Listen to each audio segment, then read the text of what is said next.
you. That's what it is. I just woke up this morning and chose violence. That's what it is. All right. It's because of the true crime.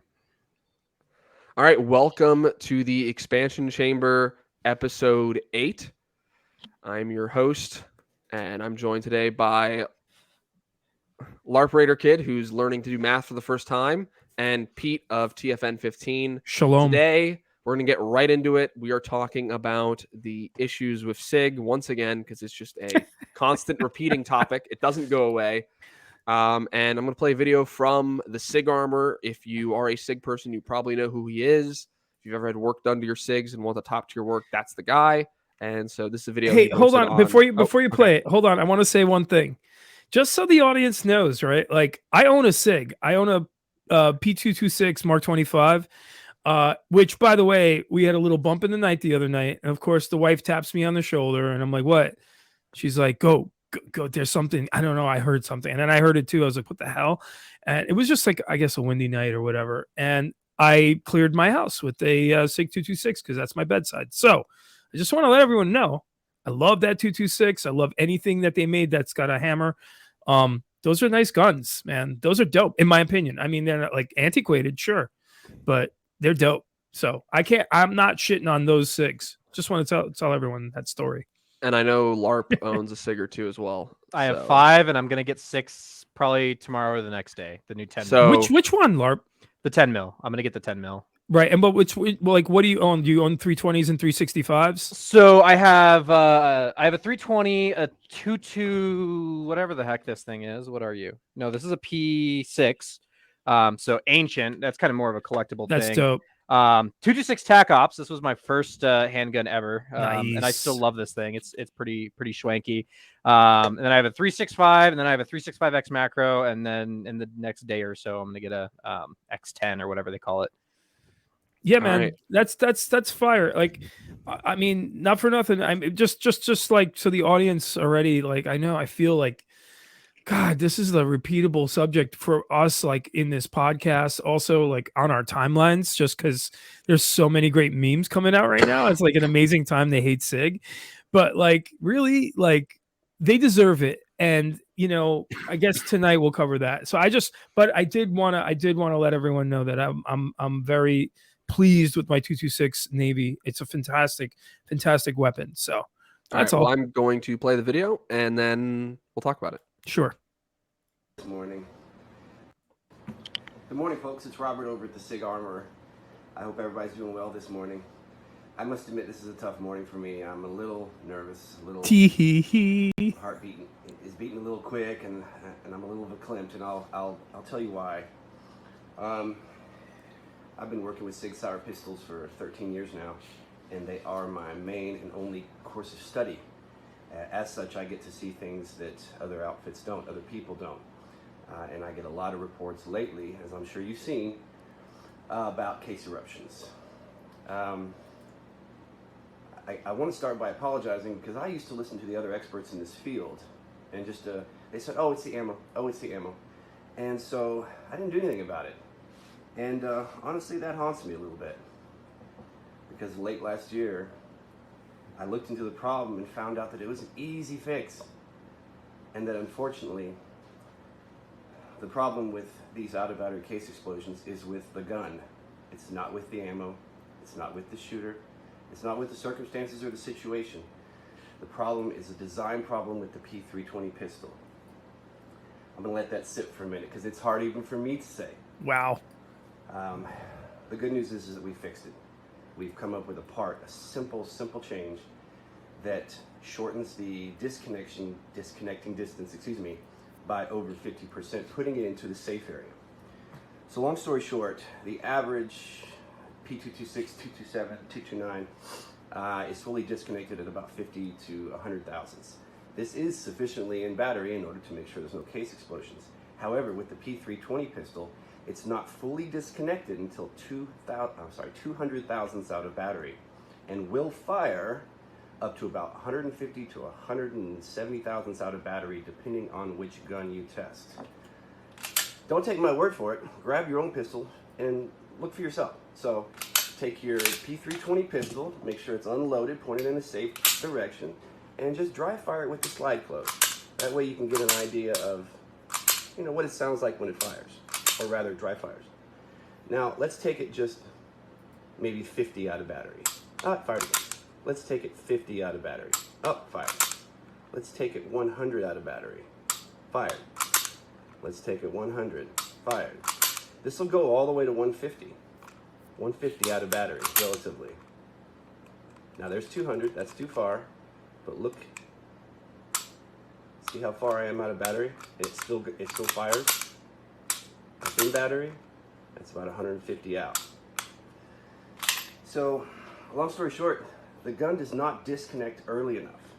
The factory disconnector, which I have right here, doesn't start doing its job until the slide is 0.100 out of battery.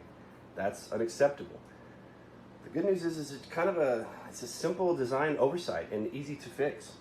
All we had to do was create a disconnector which disconnected 0.090 earlier. So basically with this disconnector, the factory one, you're out of battery and firing out of battery until about 0.175 or 170. With this one, you're fully disconnected at 0.100.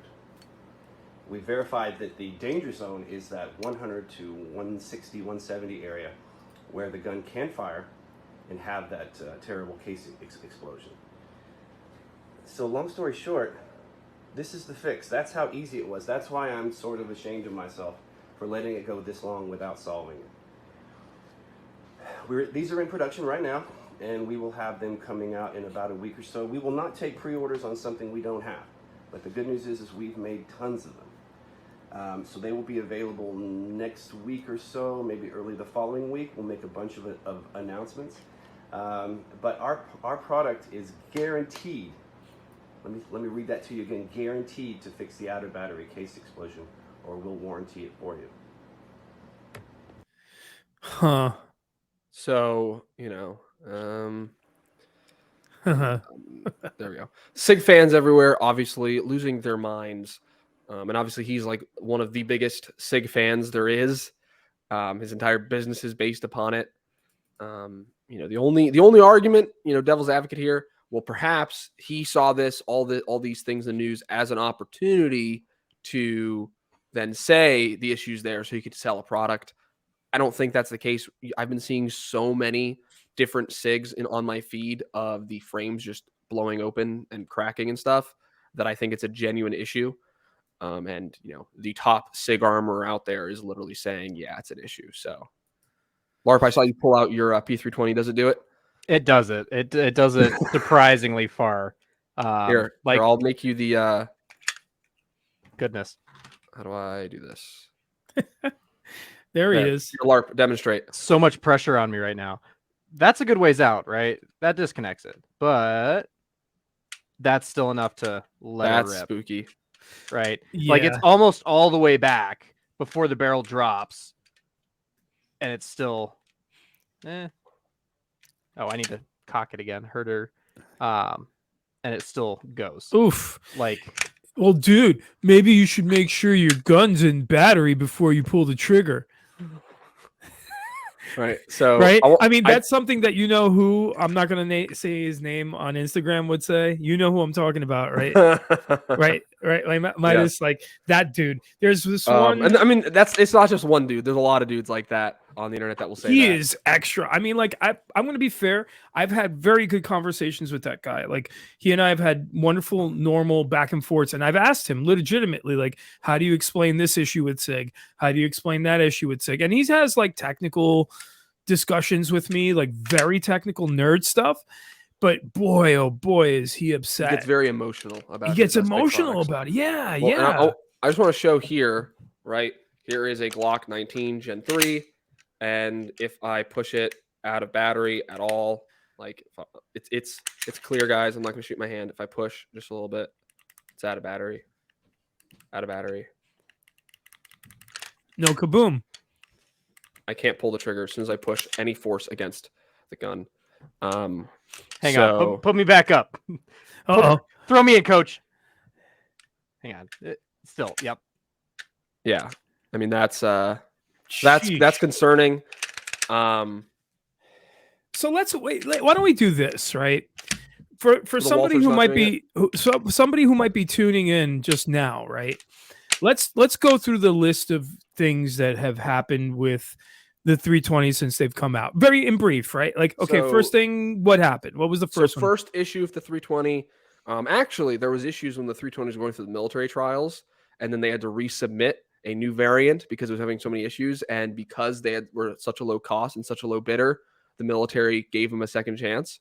But when it comes to the civilian market, the citizen market, originally drop safety issues, right? The SIG was not drop safe to the same level as Glocks or other pistols, and were going off when dropped and like landing on like the back plate here. It would like the gun would go off. Obviously at a not 45-degree angle at 32.4 meters per second some sort of Mythbusters thing, but they were going off, not being drop safe. Right. There's now there was now this was not the 320, but SIG then released the 365 series With the that shake had awake feature. That you remember So you, that's actually newer. The first issue they had oh boy. was the striker drag, where the strikers were actually breaking, dragging on the primers and then breaking in early round counts, like a couple hundred rounds in. People's strikers were breaking on the early 365s. Okay. That's minimal though. That's a pretty minimal thing. I mean that's not good. It's not good, but I'm saying like you've had a Glock striker break. I have had one Glock striker break, but it's not been a.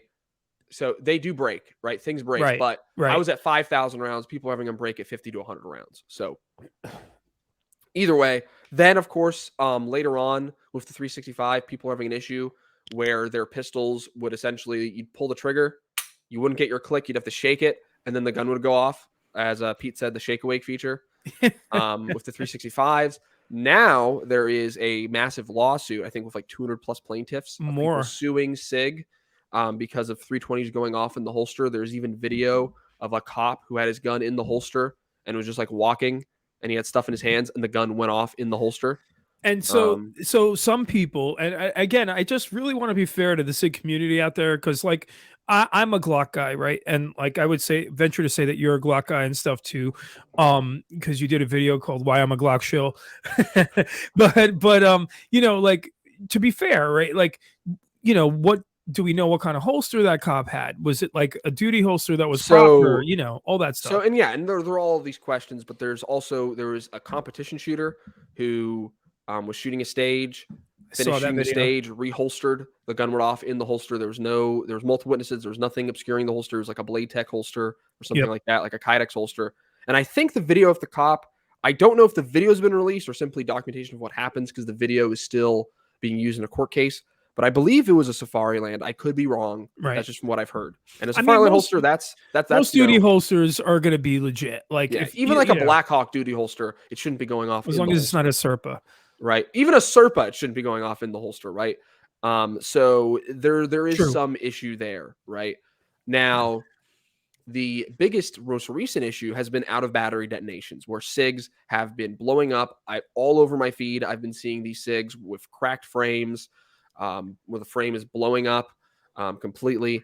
The first one I ever saw was actually back in 2022, before I made my first zinc point video, where someone was shooting zinc point ammo and had an explosion. Now, I think that situation was still zinc point ammo, because that ammo is not very good. And actually, it's interesting, that company's website is now down. Their Instagram is now closed down. I have a whole other video I'm working on that. A third final video on zinc point. But when it comes to other things now, I'm seeing ones where people are using reputable ammo, MagTech, S&B, Blazer, Federal, all the good name brands. The frame is actually cracking and breaking. So, and obviously the big scary thing is if your gun breaks and fails you, right, that can 100% get you killed, right? Your gun breaks in a gunfight and it's your only gun. Even if you have a backup, it could still get you killed. Sure. But if your gun is going off, in the holster, depending how you carry, that might be the end of your lineage. And, or if you're in the middle of a gunfight and your gun explodes and has a complete that's another catastrophic failure, right? And out of battery detonations, that's not a wear issue, right? As we just saw, that's a design issue. So the 320 to me has always been a rushed attempt to get a military contract. where they literally took a striker fired system and shoved it into a double action pistol. So I've never been a huge fan of it, but ultimately I have my own opinions. But as we're seeing data, we're seeing evidence now that there are issues with the 320s. So that's the summary. Right. I mean, I'll say this. So, we've said this before in private, and I might have even said it on the show prior. And LARP, I don't know if you'll agree or disagree, but like for me, I don't care. Like, okay, yes, there's always a percentage of a chance that a gun will go off. I carry appendix, right? Like I think both of you guys do. Yeah.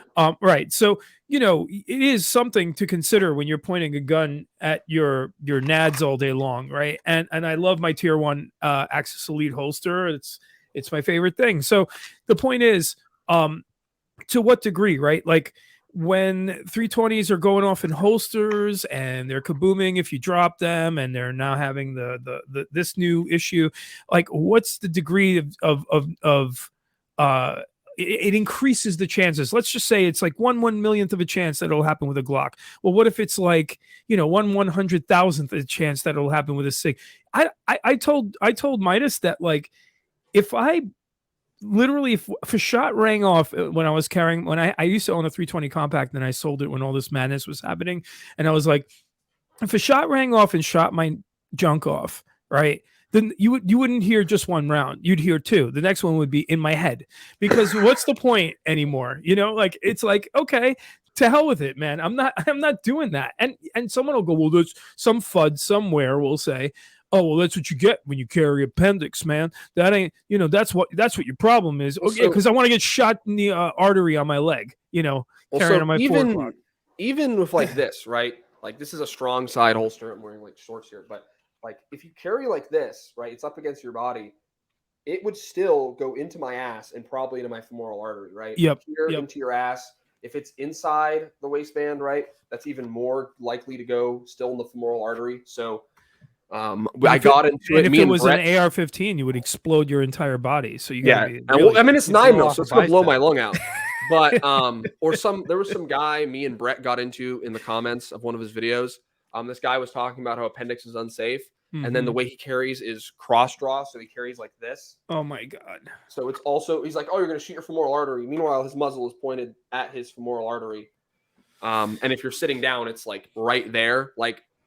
I accept that there will be some level of danger carrying a gun on multiple levels, not just the fact that I'm pointing it at my body in some way, whether it's at my leg or at my junk, but also the fact that if I'm involved in a gunfight, there's obviously a very high risk of dying in that scenario, but there's a higher risk of dying without the gun, of course. Never bring a knife to a gunfight.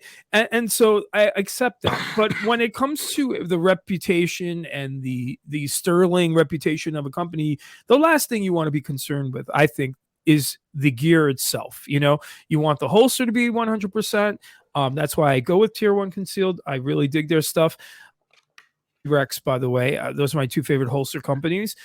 Personally, me, Tenacor would be a strong third, and then that's why I also go with a great gun, which I considered a great gun to be a Glock. I mean, it could be an HK, it could be a Walter, it could be anything that doesn't kaboom or shoot your nads off when it's sitting in your holster.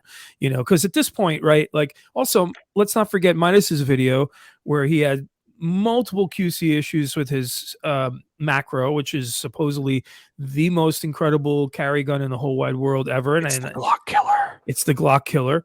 And then also got like literally fleeced by SIG when he called them. They were like, yeah, we can't do anything for you. It's going to cost you $100 if we can refinish this for you. Well, can they refinish the FCU, which rusted out too? Like, sheesh. Yeah. I didn't bring that up, but yeah, that's what started, I think, me being more critical of SIG, because I bought a macro. I was like, this looks like the bee's knees. Let me go buy one. I know LARP owns one too. I carry mine. Yeah. I still carry it.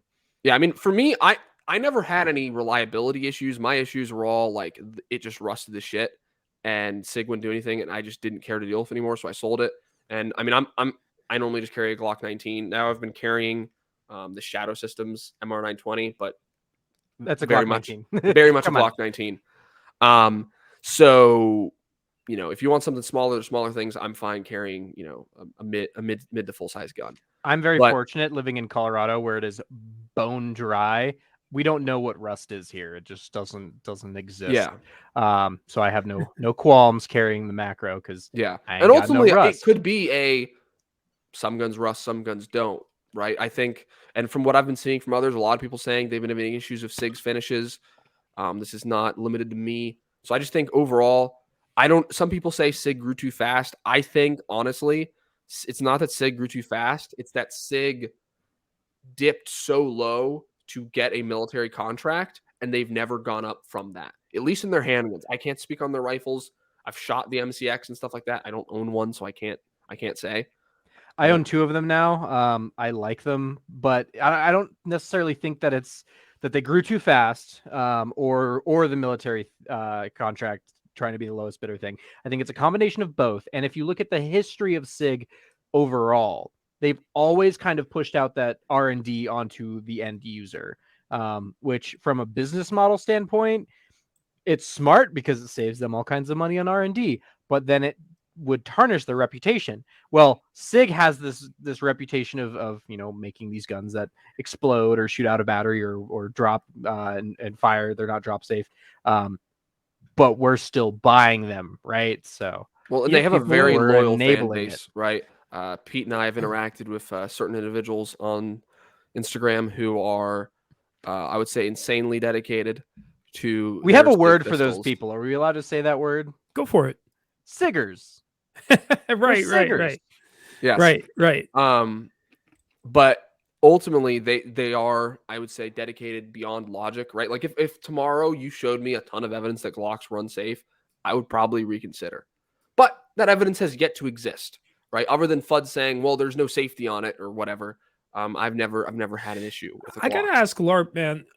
You know, like knowing what you know and hearing all this shit talking and everything like that. I know you carry the macro and everything, right? Like, what's your, I guess, what's your logic for carrying it, knowing everything that you know, and like, you know, do you just, you know, like, what's your thing? Like, do you not give a shit? Like, what's the story? I mean, no, I'm not, and I'm not saying that like in a disrespectful way. I swear, it's more like, and I'm not coming at you. You know what I mean? Like, I don't care. Like, everyone has there's an ass for every seat. You know what I mean? A seat for every ass. Totally valid question. So here's my why, and it's a multitude of reasons.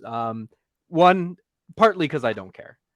If I blow my junk off, I'm gonna live so happy the rest of my life because I'm never gonna have to pay for a thing the rest of my life. True. And I would imagine that surgically they could give me a bigger one. What dude doesn't want that, right? Right? Or So, what female doesn't want that nowadays? Right. So win-win, lose, but win-win afterwards. Like initially you lose, like it's same, different. Same, different. Little column A, little column B. So it'll suck a lot initially, but once you're rocking around with, you know, the elephant's snout, you know, the trunk, just whip that thing down every chance you get, you know. Being the big dick in the locker room sounds like a pretty fun thing, you know. But here's the real reason. All jokes aside, it's the only gun that does what it does out of the box.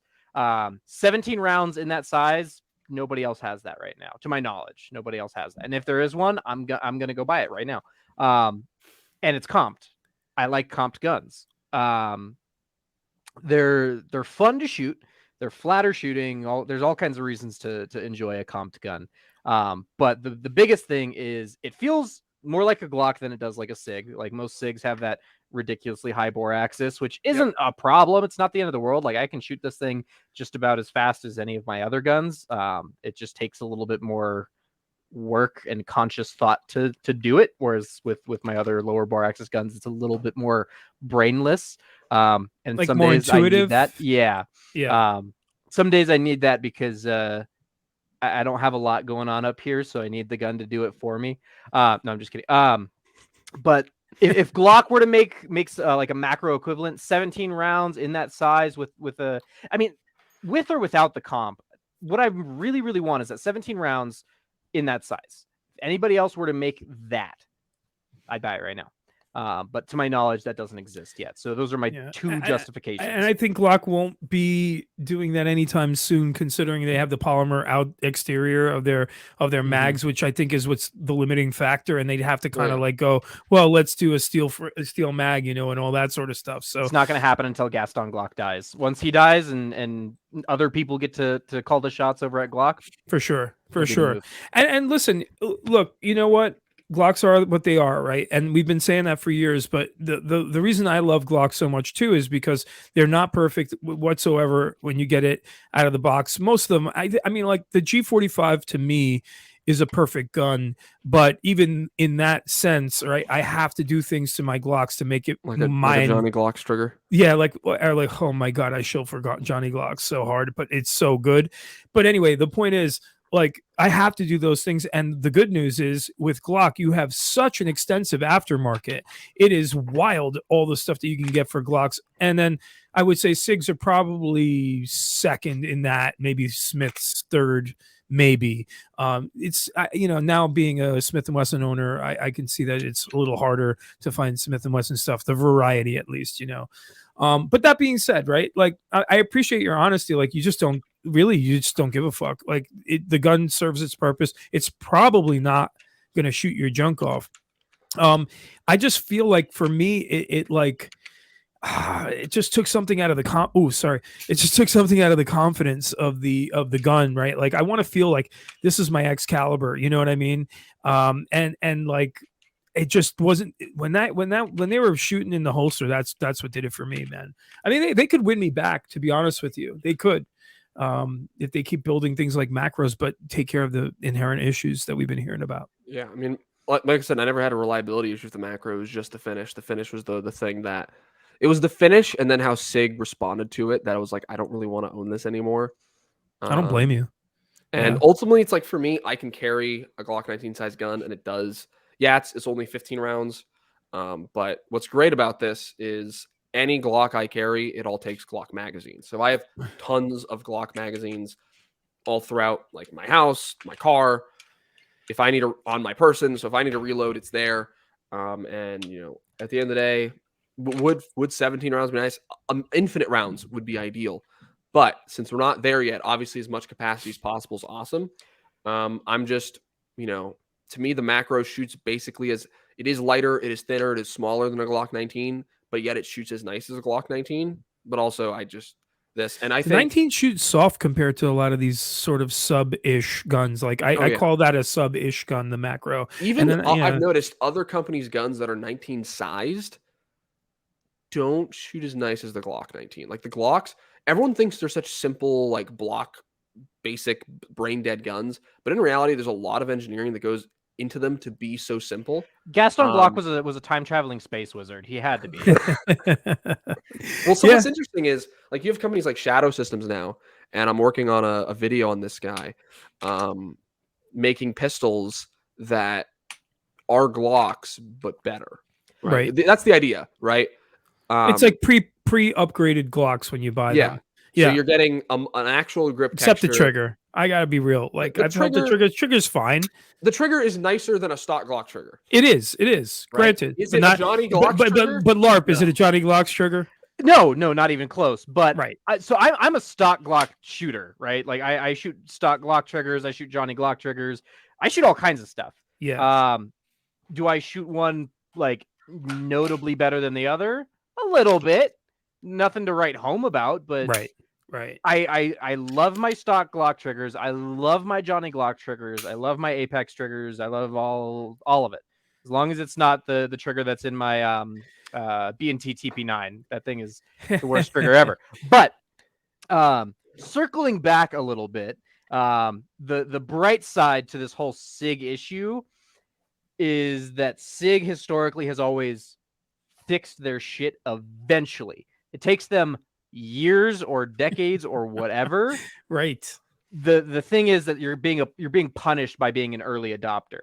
And Glock has had that same qualm. Like if you look way back when 40 cal was like the hot new thing, because the new like FBI requirements and all, or the FBI tests and all that BS. Glock rushed to put out a 40 cal Glock. the first 40 cal Glocks were exploding left and right, Yep. just about as Can bad as handle the SIGs, 40 right? cal. Yeah. So that's the thing, is being an early adopter of any of this stuff is Same with a cars. scary thing. So, yeah, same with cars. Same with just about anywhere you look in Any any new kind of technology manufacturing industry. in Yeah, general. like because those they're gonna do their R&D. Same thing with even video games. You see it even in video games. If Oh yeah, you're- if you're especially like, nowadays, you get like they have like day one patches to fix the 800 bugs that they only because you can, no matter how much R&D a company does, and a lot of people don't understand this based on people's experience. A company can do tons of R&D, but they just, if I'm work for a company and I have an inherent knowledge over the product and inherent respect for the product versus Joe Schmo picks one up, doesn't know what the fuck he's doing with it, and is going to find some issue that the company never knew existed. I literally multiple times I have taken products and broken them in ways in which the company said I didn't even know that could happen. That happened with my Alien Gear holster. I broke it in a way they'd never seen before in years of that holster being around. I broke much more niche product, but my GBLS DAS, I broke the bolt carrier group on that airsoft gun in a what way in the that heck was that it's an alphabet airsoft soup? gun. Oh, It's an okay. airsoft gun, training rifle. It's a good training rifle. It's a really good actually. training rifle, Yeah. but it had its own problems, and I literally broke Every it gun after does. that gun being out for like 2 or 3 years. I broke it in a way they'd never seen before. So, Yeah. the But I have to say this. GBLS DAS GDR15 GDLS. GBLS GBLS, right. DAS I should only know because GDR15. they only sponsored me. So I will say this, right? Like, here's the thing. We all win no matter what, because we happen to be living in the golden era of gun ownership. Oh, absolutely. With all the guns that are available. So like I recently wasn't feeling my Glock 30S anymore. It just was like, this thing, I'm not shooting this thing. It's no fun shooting it. I'm not carrying it. This is dumb. But I was like, I feel like getting a Smith & Wesson. Like I had their version 1.0 M&P, and it was not good. And so I got rid of it. But now I got the M&P 45 Compact 2.0, and the trigger is damn good. Although I did buy an Apex trigger for it already, and I'm going to change out the sights and all that. I'm not going to put an optic on it. I'm just going to be like a little range gun when I feel like shooting 45. I enjoy that round. I enjoy shooting it. But all work and no play makes Jack a dull boy, right? Like I have a lot of Glocks, and I was like, I need something else, man. And I have recently rediscovered Smith, and I've been digging their metal. I'm thinking I might get one of those one day, like the Competitor. I really like that gun. I held it at the shop. I really have to have one of their optic ready M&P 2.0, like the 9s. I really think they're beautiful guns, especially with the Apex trigger in them. They run great. So all I'm saying is, like, with all these choices out there, that factored into why I'm not going to roll on a SIG. Like right now, if I could buy any SIG 320, the one I really like is the not the compact, the carry. I really want the carry. I feel like the X carry. I feel like that's like a do everything gun. You could put that in a holster and carry it, so like on duty or whatever, or you can carry it appendix all day long. I think that's the most fire, in my humble opinion. If I could go back, I honestly really like their aluminum grip module ones, because I've gotten the opportunity to shoot one now. It's interesting. It kind of, even though SIGs have the higher bore axis, the weight and like the stiffness the gun actually shoots way better. Kind of like if you've ever shot a 226, obviously you have one. You don't notice they shoot really nice. Oh yeah. And the aluminum grip module, the AXG 320s, shoot like 226s. Except for the trigger. I don't like the trigger of 320s. Like they're always just been kind of mushy, and even with my Apex trigger that I put into my 320, it still isn't. It's not a Johnny Glock trigger. Right. It's like not even a stock Glock trigger. It's I know it's like right. Something that Glock has. There's two things the Glock trigger has: stock Glock Gen 5 trigger, a defined wall, a nice crisp break, and a very forceful reset. Right? Actually, like something here. Let me grab something. I'll be right back. While you're grabbing something, I'm going to be grabbing something. Where the heck is my new... I just picked up one of the Glock performance triggers recently. And what do you think, dude? Like, I'm so curious. I've only put like 150 rounds through it so far, because like it came in like just the other day. Right. It feels almost exactly how you'd think it would feel. Like take one of those Timney triggers and just have Glock do it. It's exactly what that feels like. Really? It's weirdly like, I don't know how to describe it. The take up super soft, wall still defined, but then that break is just something. Hang on, let me double check.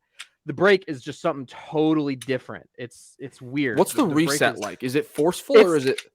It's still fairly forceful. Okay. Because and this is what I was going to bring up. I have the Timney Alpha, right? I've had this for like a year or two now. Mm-hmm. My issue with it, like the break on this thing, right? Fucking amazing, right? Take up, wall, crisp ass break, but the reset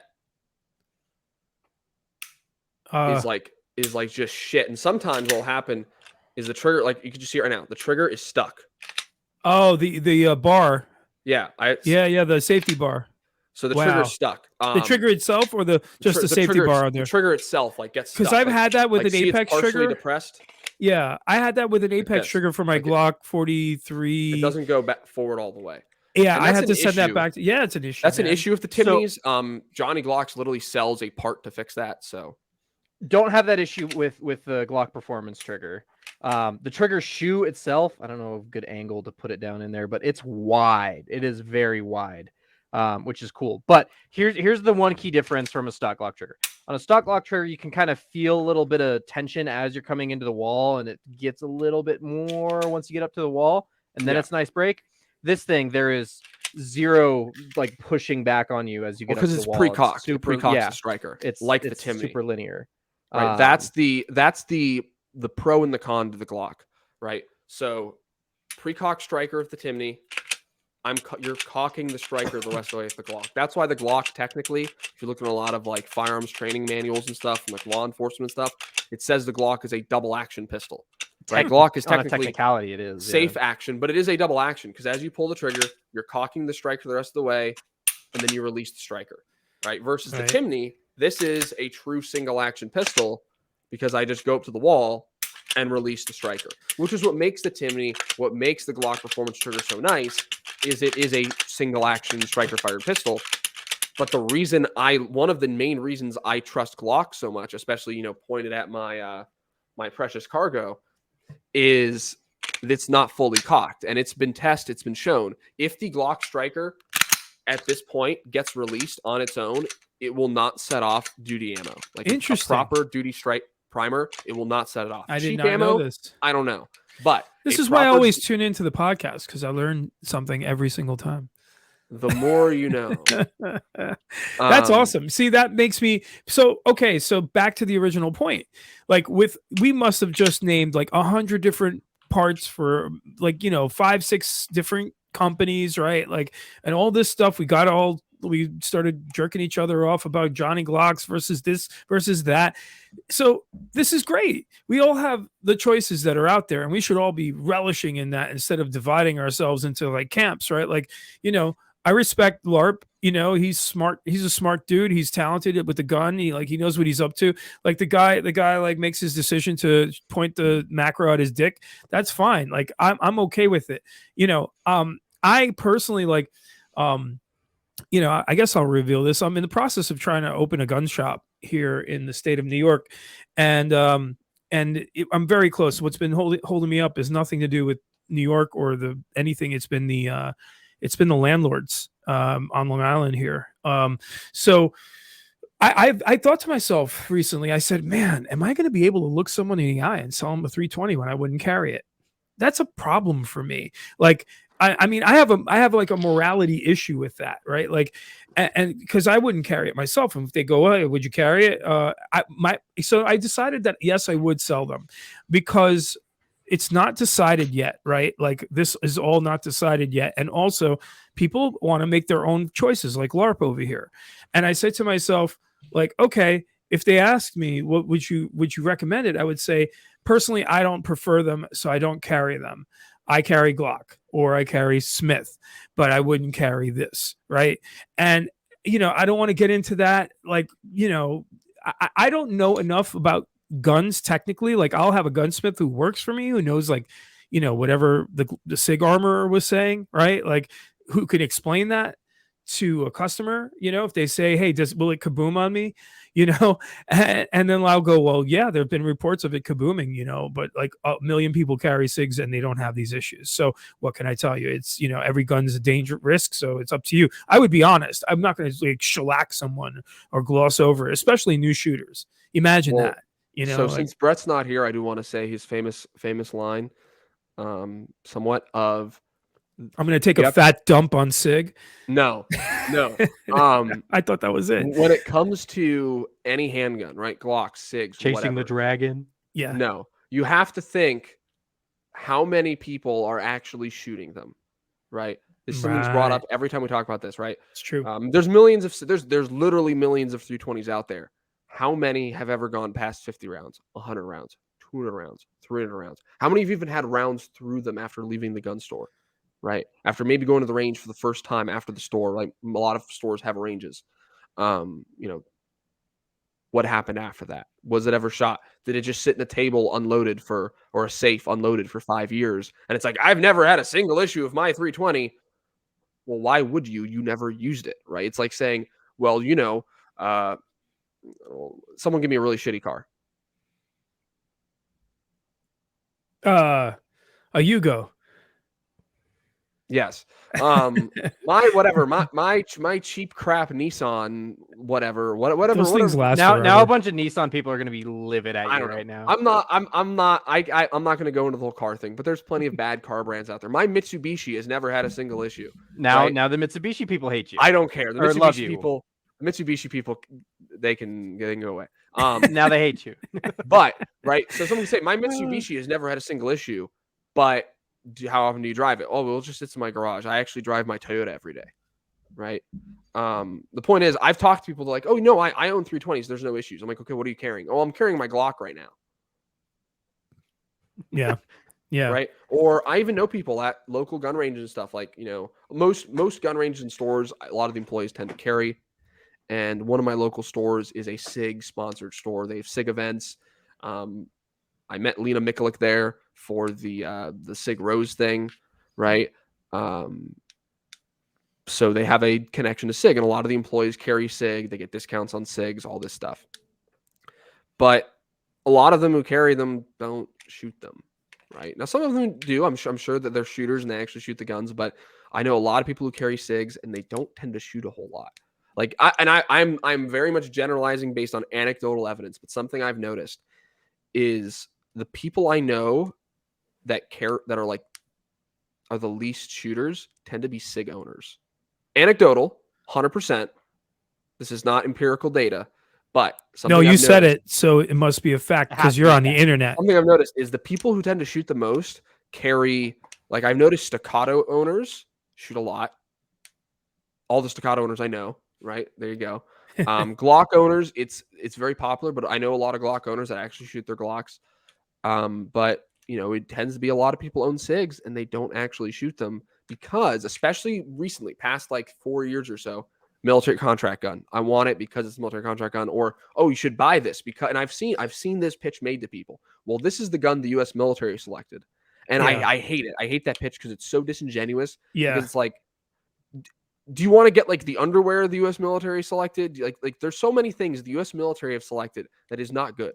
This is not what, like, if you tell me, okay, SOCOM selected this, that holds some weight, right?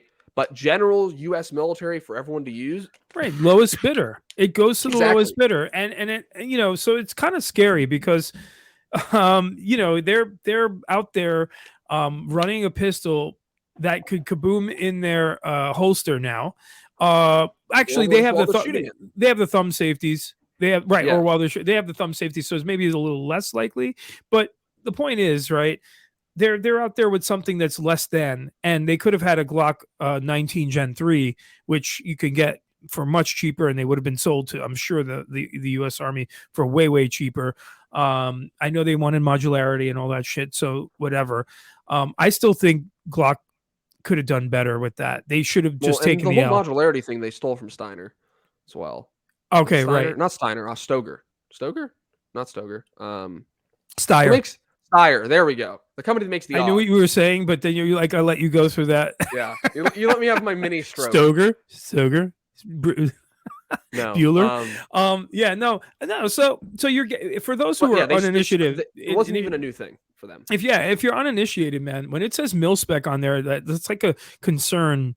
Like that for me, it hits an alarm in my head where I'm like, ooh, mil spec. I don't know, is this gonna hold up? You know what I mean? It's but for the regular everyday average Joe, like my brother, he's like he buys guns by movies, right? So he's got a Walter PPK. He's got the Beretta M92F. He's got a dual wield Beretta M9s. He's got the 357 Magnum, Dirty Harry gun. He has all these guns that are like from every movie that he's ever watched, right? Like I'm sure he's looking for a Gatling gun because you've seen Predator, and like there's people like that. Was the Combat Master because you've seen John Wick. I'm also equally guilty of that. I mean, yes, like no, collecting it. That's why I bought the Mark 25. It's legit. Like I bought it because it's like the Navy SEAL gun. It was like the gun for that 90s era like SEAL, and that was dope. Same with like the MP5. That's one of right. The Desert Eagle. Completely fucking useless. But you own one. I mean, it's okay. Same with, it's okay. He's not here to represent himself, so I'll do it for him. Brett owns it as Eagle. He has a whole video on it. Right. And listen, I got no issue with that. What I'm trying to say is though, like those guys will come into the shop and they'll say, oh, I want the gun that the U.S. military uses and stuff like that because I heard it's like really good and it'll last. And like to give my brother credit, like he got himself a 43X MOS for his EDC, and I'm like, yeah, like why'd you buy that and why aren't you EDCing your Beretta M92F? He's like, yeah, duh, you know what I mean? Like even he knows the difference, right? Like he gets it. So, but there's people who like want to get into the gun space and they will come into the shop and they'll ask you things like, what guns do special operations use? And you're like, oh, any fucking gun they want. And we probably don't even know what they're up to these days. Right. Like, so, it goes well beyond using J-frame revolvers. Yeah. J-frame revolvers. But the French are using that weird, on the shields. Yes. When they're running a shield. Absolutely. They use the revolvers. Yeah, because it does. Yeah, I'll tell you why. Because the slide doesn't have to reciprocate and hit the shield when they're firing around the shield, and then go out of battery and then have a jam. So they'll use a revolver that will never jam that way. And it's just for the shield man. So the shield man is taking the rounds, and supposedly the guys around him are able to fire back. Well, according to what's his name, Ian McCollum, Gun Jesus. Forgotten the weapons. French. What is it? The GI? It's not the GIGN. That's GIGN. Yeah, no, that's I thought that was the German. I don't. No, GSG9 is the GIGN is the French. GIGN. Yeah, the GIGN. It's such a historical, rooted in tradition thing that they all rock revolvers. Like on that one famous doodad where they raided that plane, whatever that Michael Siege. Everybody was rocking that thing, not just the shield bearers. It was everybody. And on other raids, they literally turned that revolver into like a sniper rifle. They put a bipod and a scope on it and like the whole shebang. And they used that revolver a lot. But I digress. Revolvers, cool sometimes. Mostly ancient technology that we have better things for, but they do still have a purpose. I would get an 8. Thank you. I would get like this little Ruger 22 revolver as a little pocket gun for when you're walking your dog or some shit like that. I like that. And what I like about them too is, that's cool. Hell yeah. What is that? It's a Beretta. No, it's a Beretta Tomcat. But here's the best part. Just stand by. Bear with me for a second. Is that the one with like the flip down barrel or whatever? It is. It is. What I'll show you here in just 1 second.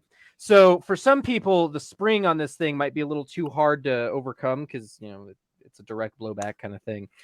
So the idea is, and aren't they coming out now with like the Cheetah or whatever, which is basically that? They have this thing in 22. They have it in 25 and 32. This is the 32 cal one. And the funniest part about this gun is my decision when buying it. I wasn't looking for a gun. I was looking for an accessory for my suppressor. Ooh, yeah, right. Sick. And this thing is stupid quiet because of course 32 is inherently subsonic. It's just stupid. And you can throw this thing in one pocket and this thing in another, and then just boop. Sweet. So Assassin pretty for the fun day. little James Bond pistol, right? It's pretty neat. Yeah. And I mean, we and have. and Go ahead. I'm gonna step on your toes a little bit. It actually has a limited practical application. Like for carrying in deep concealment, non-permissible environments, because Yep. I may or may not need to do that from time to time for work. This thing disappears like nothing. I mean, yeah, you're Right. you're not as like capable as this or like a macro or whatever. But as just a little like get off me gun kind of thing, which is most of the time all I ever really need in those spaces anyway. This thing's perfect. So fun little tangent, fun little gun. Yeah. James Bond with I mean, very the cool. meter discreeter. It's the Indian, not the arrow, right? That's really what it comes down to. Sometimes. Obviously, if you have a fucked up shitty arrow, you're not gonna make your hits no matter how good of an archer you are. Mhm. But at the end of the day, you can really do a lot with even something not as awesome, right? Yes, we have these awesome double stack high capacity. Well, this isn't really one of them. This is just a Glock 19, but the macro, the double stack high capacity, right? The Glock 48 Shield Arms magazines that I used to carry. But in reality, and I'm not one of those people like, oh, you don't need that much ammo. No, you need however much you want, but Right. you can still accomplish quite a bit with older technology. There's plenty of people who did.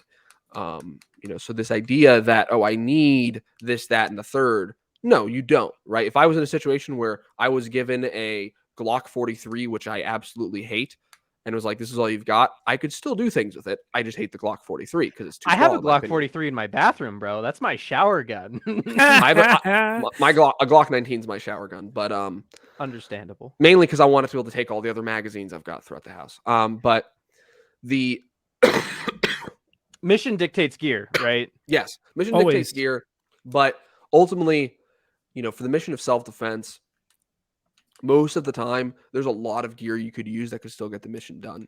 However, there is no reason to not use the best gear you can possibly get. Right? That's the other thing. That's 'cause it. And far that too often- brings us back to SIG. If Far it's too kabooming, often- I'm not using it, man. Far too often you have this argument from FUDs or old people or whatever you want to categorize. You don't them need as, that. right? You don't need that. Why do you need that? Other people did that without that. And I hate that argument. Anyone who makes that argument is either dumb, evil, or both. Bro, Simple, right? if Most I times it's have just to dumb, get it's- into a it's fight, right? Let's just take it back to hands, right? And feet and like whatever. Let's just say grappling, MMA, right?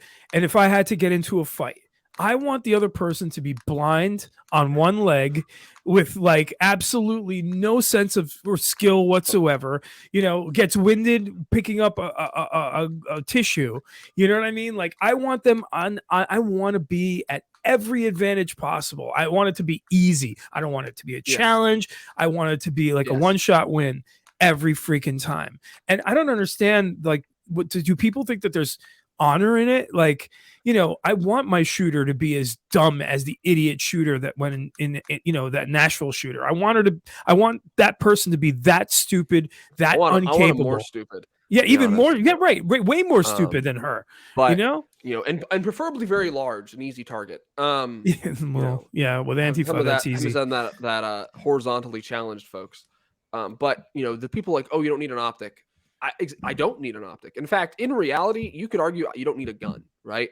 I have most situations you're into life, you could probably just use your voice or your hands or just your better thinking and get the fuck out, right? I didn't But- need a gun today. I got paid to wear one, but I didn't need it today. Yeah, right. Or even when you're just carrying a citizen, there's been Sorry.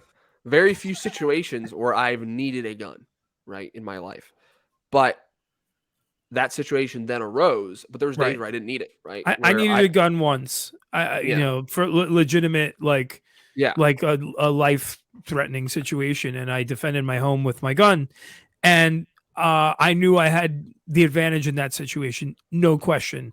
From who was I guessed that I did because someone was trying to break into my home, and I had a 12 gauge, and I was trained on it and all that.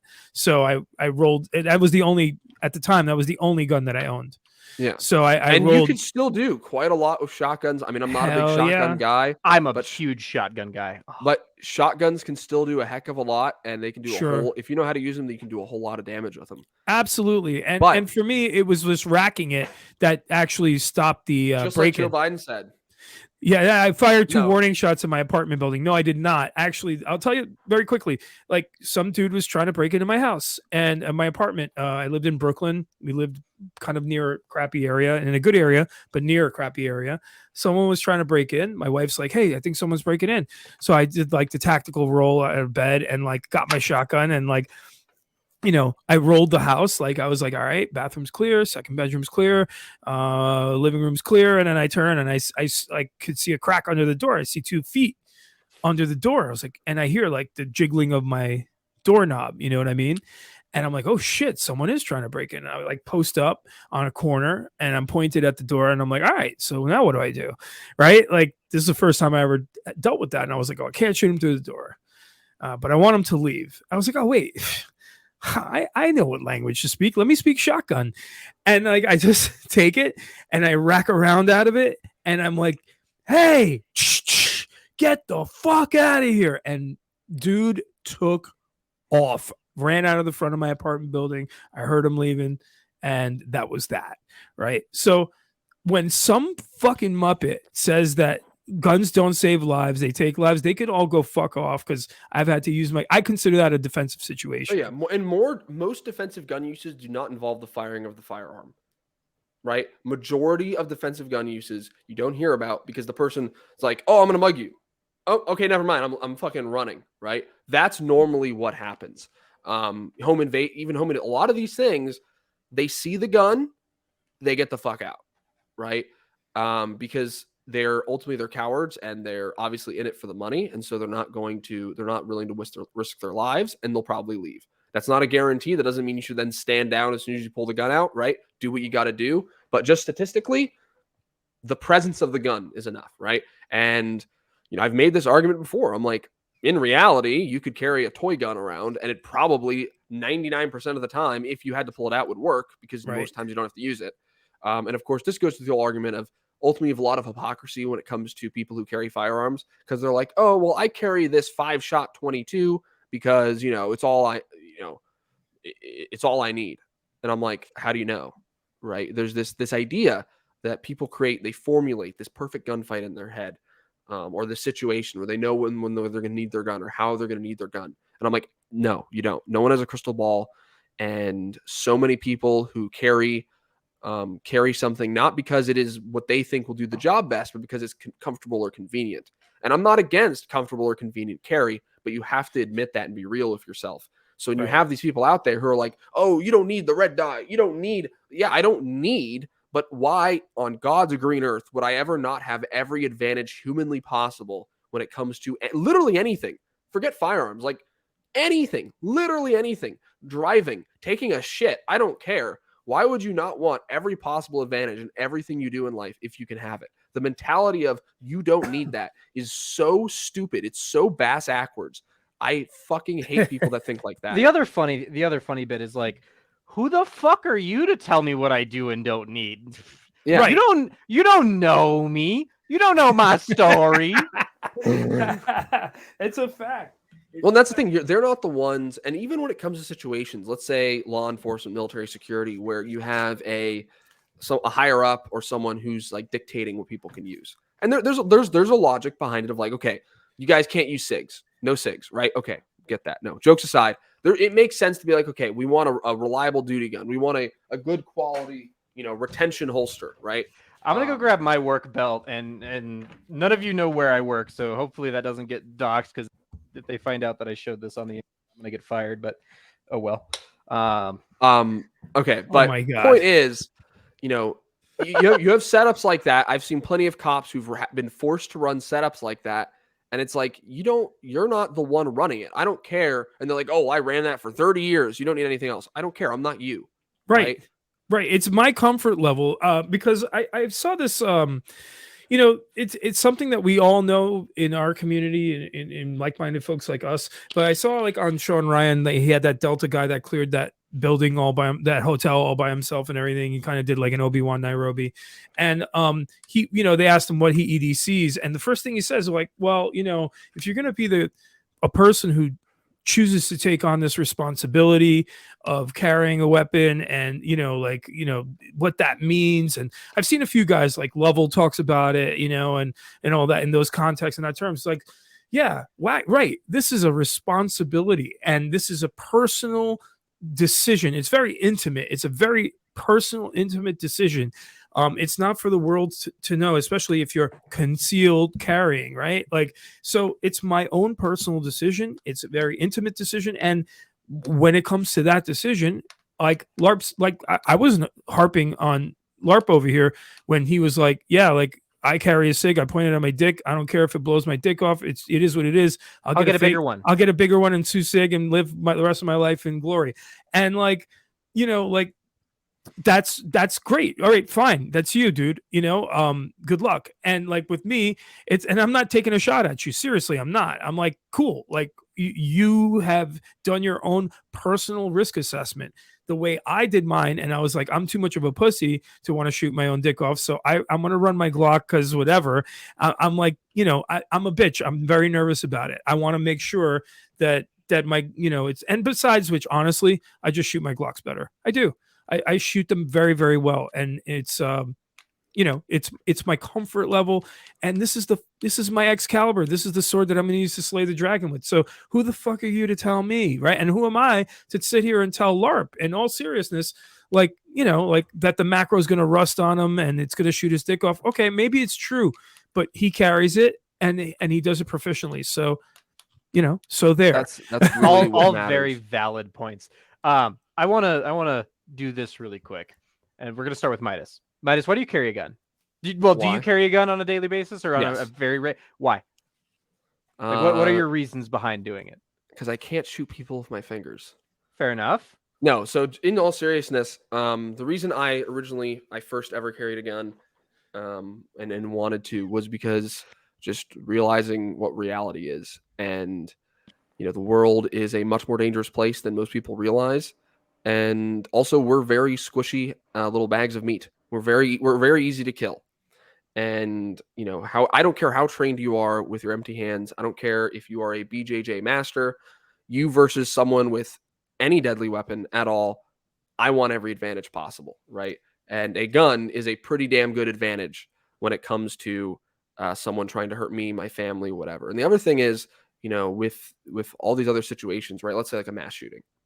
If I was ever in one of those situations where that goes down, right? Just as an everyday person there, I would not want to be in the situation where I'm like, oh shit, I gotta hide or some shit like that, right? Like I think it's terrifying if you're in a situation like that and you're like, all I can do is just fucking hope and pray that I'm not next, right? But two, I also don't want to sit there and just let people die, right? Because to me, it's like if I'm there, I better do something.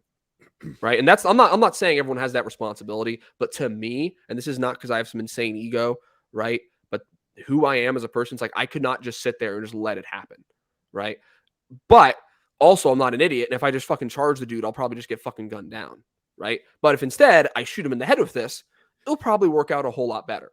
So that's really why I carry a gun, because it's the ultimate equalizer. It's the most efficient way of defending yourself. Yes.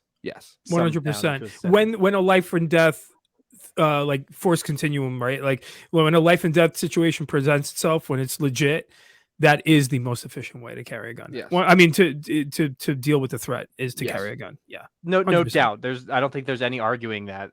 I mean, a thermonuclear bomb might maybe be better than a gun, but there's a lot of collateral with that. Yeah. Yeah, there's a lot of collateral. Not something you want to. That's normally that's too much paperwork, too expensive. I keep a laptop in my back pocket. It's a the nuclear briefcase. No, I can actually call in a cruise missile. Yeah, right on my attacker. So. One of those like samurai sword looking ones, that doesn't have any explosives. That one. It's like just an arrow from the sky. Yeah, have you seen those?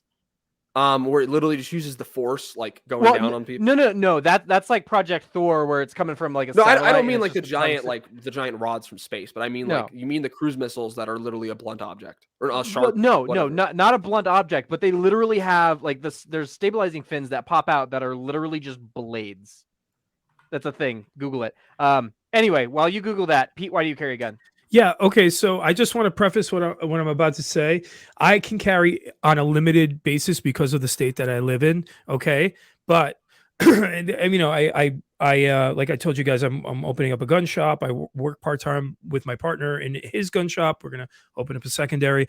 And there are limited scenarios where I can carry. However, that being said, the reason I choose to carry when I can, whenever I can, however I can, is much for the same reasons as Midas. I number one, I have a family. I'm not sure if you do, LARP, but I do. I have a wife and kids. So for me, it's very important to be able to safeguard them the way I can at home. So if I can carry outside of the home in instances when I can and I can safeguard them, I will. Right. That's for one. Two, I want to safeguard myself in a true life and death scenario. And three, you know, I don't want to sound like a hero. I don't have a hero complex. It's not it. It's just that I would feel like imagine if Elijah Dickens didn't do the 40-yard shot, right? Or the 8 out of 10 that he hit on that guy, right? And folded him like a bag of potatoes, right? Like you know, imagine he didn't do that, right? How much more carnage there would have been, right? How much more he would have, even in a political sense, what he would have given the opposition to gun proponents, you know, in the sense that they would just say, look, another mall shooting in America, like we have to take this right away. So for me, A little bit of that like survivor's guilt and like sense of responsibility. yes, kind of thing. yes, and I have to say also, I also want to carry a gun because it's my right as an American citizen to. Fuck yeah. You know, and I'm not pro gun. I'm pro 2A, and I think, you know, we've discussed this on the show. It's a very big difference, and I feel like if I don't exercise that right, especially in the state of New York where I live, right, like when I can legally at this moment, right now we're in this flux phase with permit carriers and everything. We just the floodgates have opened. We've been able to get our permits. It's just that we can't legally kind of carry almost anywhere, right? Like you can and you can't. It's pathetic, but and a lot of people listening to this are gonna be laughing about that. But I just want everyone to know, man, I'm behind enemy lines here and I'm fighting the good fight because I just can't pick up and leave. I'm not in that scenario. My wife's job, my current situation does not dictate that I can leave. So I'm gonna stay and fight. Most people can. And it just doesn't make sense to leave. That's just un-American. If you're Right. losing, just pack up and leave. Right. That's un-American. Right. And for me, it's a big FU politically to those in my state my neighbors who want to see me not carry, the politicians who not want to see me carry. So for me, I am fighting like tooth and nail here, and I'm when I do open this shop, because I really will soon, and I'll announce it on the show and everything, like it's going to be more of a national push for me. Like I want to bring attention to the issues we have in our state here, and I want to bring more, like I want New York to be synonymous with guns, and I know that's like a tall order, right? But I'm telling you, we're here. There's so many of us just like me. There are lines out the door so bad right now for people getting their permits, even though the permits are highly restricted with like safe areas, right? That they had to have cops come in on Saturdays in the permit bureau just to handle the caseloads, you know, for people coming in to get the amendment to their pistol permits, to that it says it's a carry permit now, right? Like it goes from sportsman to carry. So I'm just saying those are all my reasons, but I have to say, like, just getting a pistol permit in New York is a sign of major defiance, because you don't know the hoops. I don't want to go through all that right now with you guys, but that's a big part of why I want to carry a gun all the time. You know, fuck you, man. I'm an American. I get to carry a gun because the Constitution says so, not because you tell me I can't. Not even because the Constitution. I can speak English. The Constitution. The Constitution. Not just because the Constitution says so, but because it's a human right. It's a God-given, if you subscribe to the whole religious ideology thing. But it's a human right, right? It's a natural right. The government, the Bible tells me the so. Constitution is just reaffirming that right. Yes. It's not because the acknowledging Constitution says so. existence. Yes, exactly. But I digress. So Also, I found I'm your, gonna get your into missile that really thing. quick. That thing. So Yes. it like has blades that deploy to like. My Yep. word. It says with a half dozen retractable swords. My word. weapon has Imagine thus how far many proven far lives that could have safer. saved if they came out with that during the Obama Oh administration. my god. Oh my god. Nah, he would've Anyway. killed more people. Let's be honest. Maybe not. I don't know. Less collateral. Hopefully less collateral. But what anyway. are we gonna say, Larp? Anyway, I'm going to preface this with a few things. For one, everything you say can and will be used against you, so I'm going to have to be a little careful with this because I don't want to hear this read back to me in a court of law.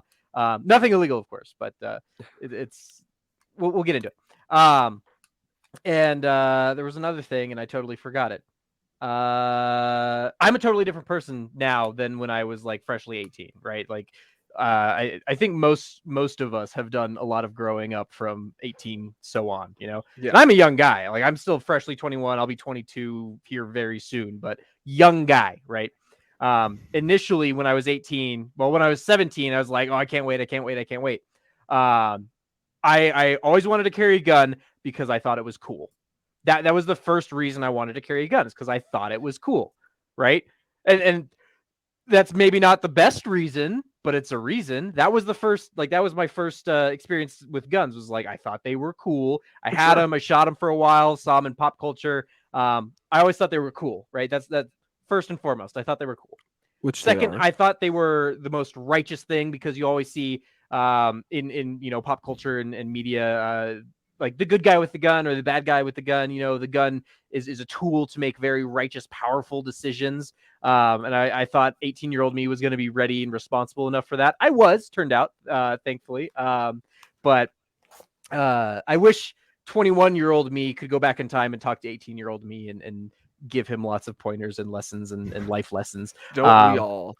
Because at 18, I can't conceal carry, right? I can only open carry. So I did that every freaking day till I was 21, right? That's badass, honestly. Right? Because I thought it was cool, because I always saw it as like the hero's tool, like the cops have the gun on the belt, and they're always doing like the most righteous justice seeking thing, right? So I wanted to be that, and I still do, and I'm still actively taking steps to pursue that in my life, but we're not there yet. Still just a young 21-year-old kid. We're working on it. And as I grew older, I started seeing like all these started growing up and realizing all these other reasons behind it, other than it's just cool and all the heroes have guns.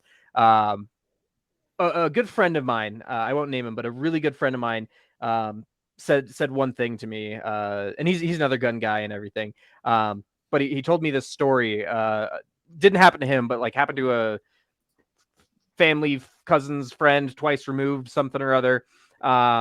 How they were in like downtown Denver or something. It was a like husband and a wife, or boyfriend, girlfriend, something or other, a man and a woman strolling like populated broad daylight downtown Denver. And this big buff jacked dude rips this dude's wife away from him and rapes her right in front of him. And the dude didn't have a gun. It was totally helpless. Right. And I saw that, visualized that. I'm like, oh my God.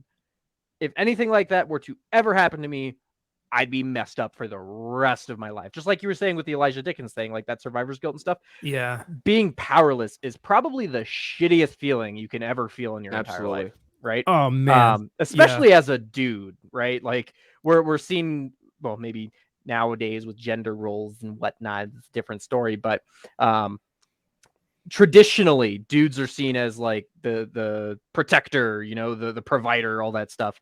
And I kind of want to be that, right? Like I don't want to be a Bud Light drinking anyway. Yes. So there's my rant and tangents. So No, and I have to tell you, so as a kid, one thing that changed my life was the martial arts. I was just telling my story to my 10-year-olds. I have twin boys, and one's about to get his black belt. The other one's not too far behind, like maybe a year away. And, that's just the very first martial art he'll black belt in. And I'm going to progress him into BJJ and all that, because that's my I current. wish my parents were more like you. Well, yeah, I mean, dude, like they've been training since they were 3, and it's a non like thing in the house, because when I was a young man, I was telling them a story like how I was viciously bullied in my old neighborhood in Queens, New York, where like it was very real. My bully wasn't like, hey, you're You're stinky. words, you know what I mean? Like they were, was my bully fists. came in with his dad's like snub nose revolver and like would drop bullets in front of me, like while we were all standing out in front of school. Like I went to Catholic school, by the way. Like I didn't go to the bad school in the area. Like I went to Catholic school, and he would take bullets and just drop them in front of me and go, oops, those were for you. And I'll be like, holy shit. And so like, you know, that had a serious impact on me. Like back in the old days, you didn't want to tell on a kid, you know, who flashed a gun on you, because you thought then he would actually come and kill you with it, even though he might come and kill you with it. It was like a really crazy thing. And you know, that he jumped me a couple times, like, and I was terrified, because at that point I was being raised by my mom and grandma, who were very like, you never should fight. It's the worst thing you could possibly do, right?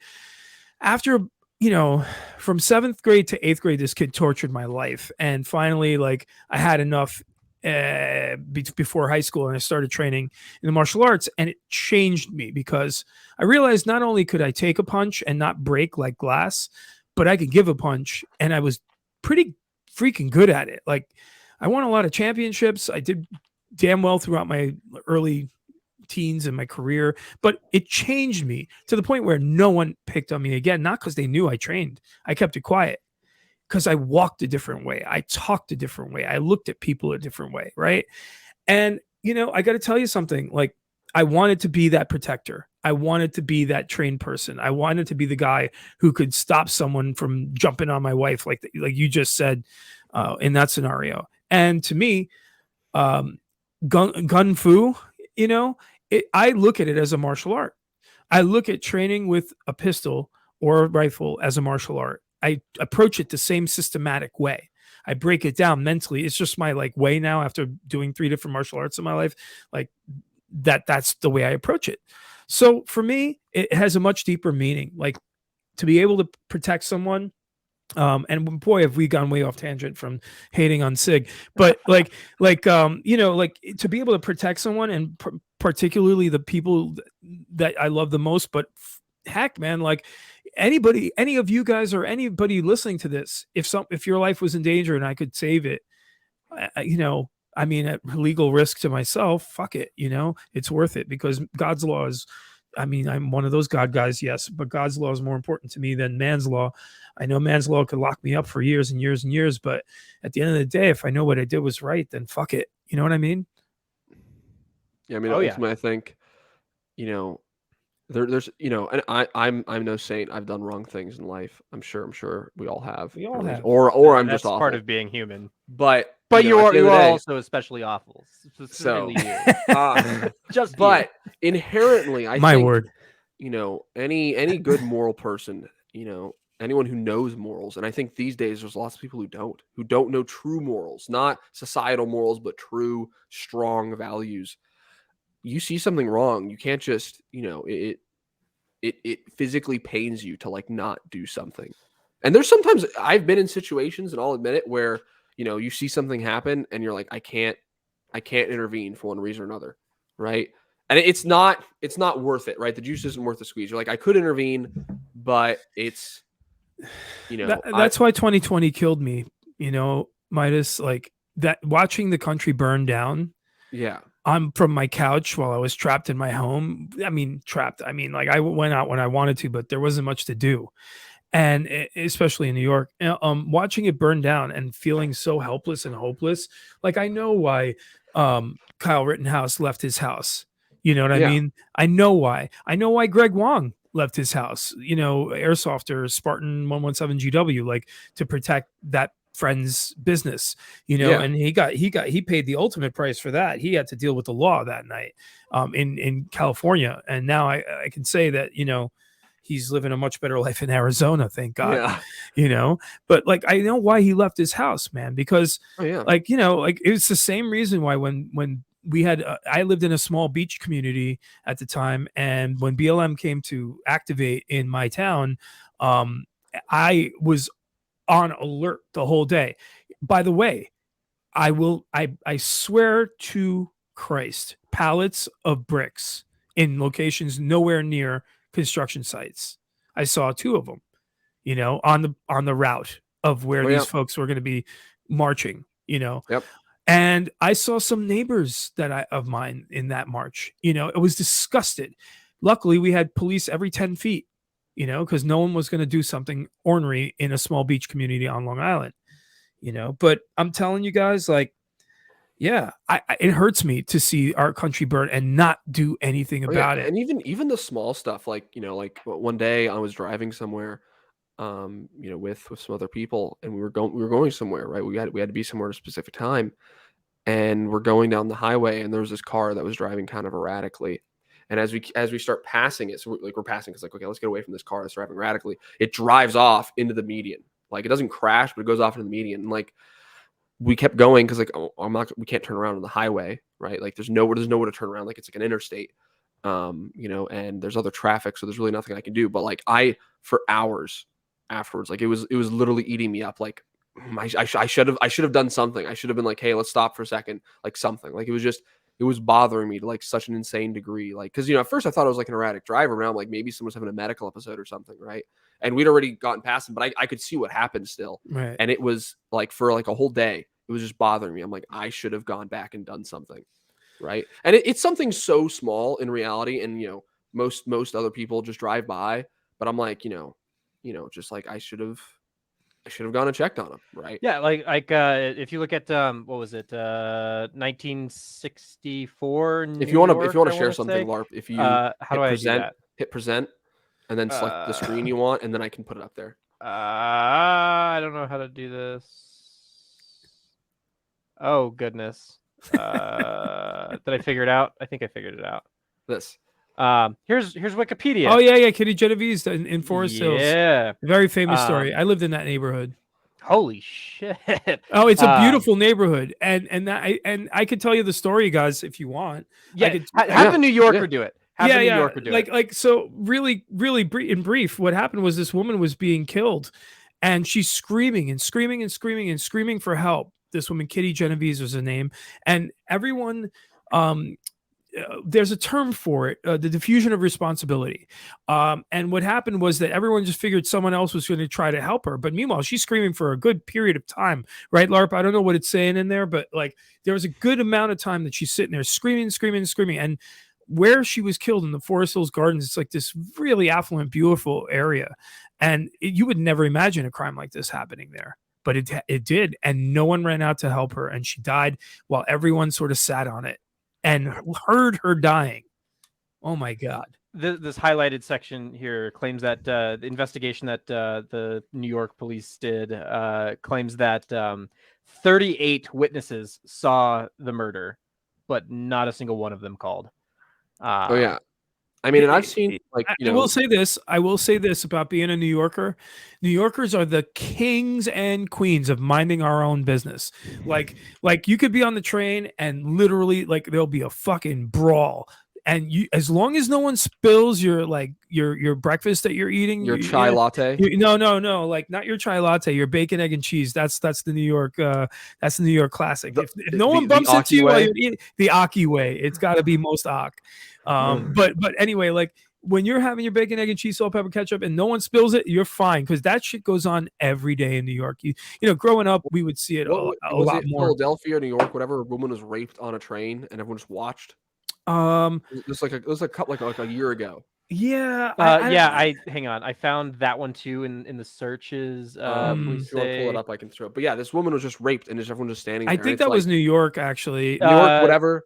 I think it was Philadelphia, but somewhere where people can't. It was really Philadelphia. Where people can't carry. Writers I think it's hard to carry in Philadelphia as well. Instead, they held their cell phones up in the direction of the assault. Jesus. It's behind a. Hang on. It's behind a. It's like those are the situations where, like, if I was in that situation, right? I mean, even if let's say I didn't have this, I would try and physically intervene, right? Now, if I had this, I would, intervene in a more warm metal kind of way. But Yeah, I mean, like how do you, to me, right? There's things I've seen, like someone stuck on the side of the road. I'm like, hey, I got places to go. It looks like they're safe. They're not injured. I'm gonna keep going, right? But sometimes I'll stop out. Like I keep stopping stuff in my car, like jumper cables or a jump box. Yep. I do that I have all the medical time. supplies, and if I see someone stuck on the side of the road, especially women, men, depending, like if it's like someone my age, I'm like, okay, you can figure it out, buddy, right? Depending. But if it's a woman, if it's elderly, anything like that, For I'll sure. stop out on the side of the road and be like, hey, are you okay? Do you got someone coming? If like, no, I'll, help them push them out of the road, something, right? Yeah, for sure. I once, and it's, I once pulled out, helped get there was a really bad accident where like a kite boarder, died, like kite surfing, right on the side of the BQE, which there's this really great like kind of area. What is that for people who don't know what the BQE is? It was the Brooklyn Queens Expressway. Is that like the bridge? Or no, it's just like it's like roadway. It's like Okay. roadway or whatever. So some cops were trying to get around and they were undercovers, but like man, this was an all hands response like by PD and FD and everything. I've never seen this many cars respond anywhere.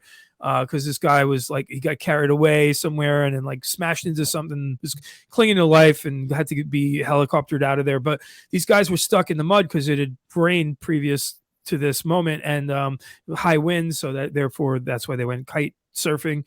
And so anyway, like I saw this cop stuck on the road, so I was just like, all right, let me get out, and like I had to rock and roll his like Chevy Malibu out of the mud and stuff like that, and like help these guys get to the scene because they were trying to go around the massive traffic and they got stuck in the mud. So yeah, anytime I can help, man, I just feel this. I feel compelled for it to it, to help people. And I think the gun is nothing but a tool to help yourself or help others in life and death situations. I don't understand what the big fucking deal is. I really don't. Like, it's a responsibility. I get it, but I could beat you to death or I could choke you to death, right? Like I have that skill set too. So would you prefer that I just jump on you and strangle you to death? You know what I mean? Like, 100%. And the funny thing is, like, this argument has like this exact argument point has been beaten to death, that it almost doesn't mean anything anymore because it's been regurgitated so many times.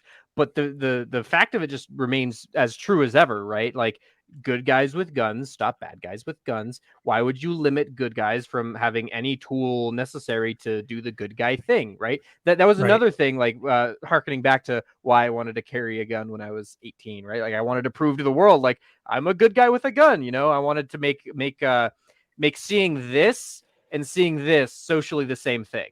right. Like everybody has a cell phone on them. I wanted people to view guns as like cell phones. Like, I mean, that's obviously not going to happen by just one 18-year-old fucking kid wearing a gun around. Yeah. Like, I'm not going to change the world like that, but it's going to expose people who aren't normally used to it. But if you look at, like, said something, if you guys know of Lucas of T-Rex Arms, I know Larp does and Pete does. He talks about that like a lot of times on Instagram. He tries to like push for that, like, hey, like, this, like, for me, carrying a gun, whatever capacity or manner it is, there is always a gun on me somehow, right? And if not, like, and I have a whole video on this, like a push dagger, something, right? I mean, ultimately, you have your hands, but normally, it's part of me, getting dressed is like putting the gun on, whether it's a fanny pack, whether it's, inside the waistband, outside the waistband, it's something. And something interesting I wanted to bring up because we're talking about kind of jumping in, doing the right thing. I've seen this. So this is a shooting. I'm not going to do the whole thing, but essentially, there's a carjacker in the middle of the road. This guy's trying to carjack people on the interstate with a knife. With, or no, yeah, the dude did have a gun. The guy had a gun. He was trying to carjack people. Cop sees it happening, engages him, shoots at him. Then the cops here at his car. This other guy here is a retired officer from somewhere, and I guess he was going to Canada, so he didn't have a gun on him, right? So there's like nothing. He doesn't have a gun, but he goes up. He's trying to show his ID, so like the cop knows like he's there to help.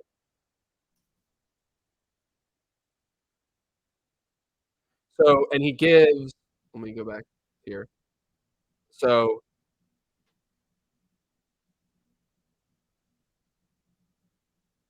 So the cop, so he's like showing the badge of the cop, trying to be like, "Hey, I'm just here to help." And so the cop grabs his backup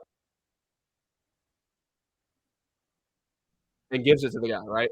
That's amazing. And right, and so then the guy like backs up the cop until like backup arrives. And I guess this guy's a state trooper. And if you guys know anything about state troopers, you know their nearest backup is normally some other agency. It's not another state trooper. So it's stuff like that where you know how many people, especially these days, I feel like are less inclined to help out, right? And I get a situation like that. It's like it's iffy. Like, okay, do I join in? All this stuff. Did the cop really need the help? The guy's there. He has cover. You know, like there's people coming, but you know, and we could argue the specifics of that exact situation, but in general, I think there's lots of people who are hesitant to help each other out these days, where you'll see someone who's struggling, needs help. And I don't mean like a homeless man off a sign who's begging for money, but I need someone who's in genuine need, and people just like keep walking, right? Like I was at a grocery store once and this lady just collapses, right? And people just keep, and I watch it and I'm like, I'm pretty far down. Like it's like the big aisle in the back where it has like the meats and the eggs and like milk and shit, right? So like, and I'm all the way at the other end of the store, right? But I watch what happens. I watch this lady. She looks weird. So I'm starting to watch her just because she's looking weird, right? You know, even old ladies can be criminals. But then she drops and I'm like, oh shit. So I start running over and there's just people just staring at her, just looking at her. I can't stand that. And I'm like, are you guys gonna help her? Are you gonna do something? And so I run over, I check on her.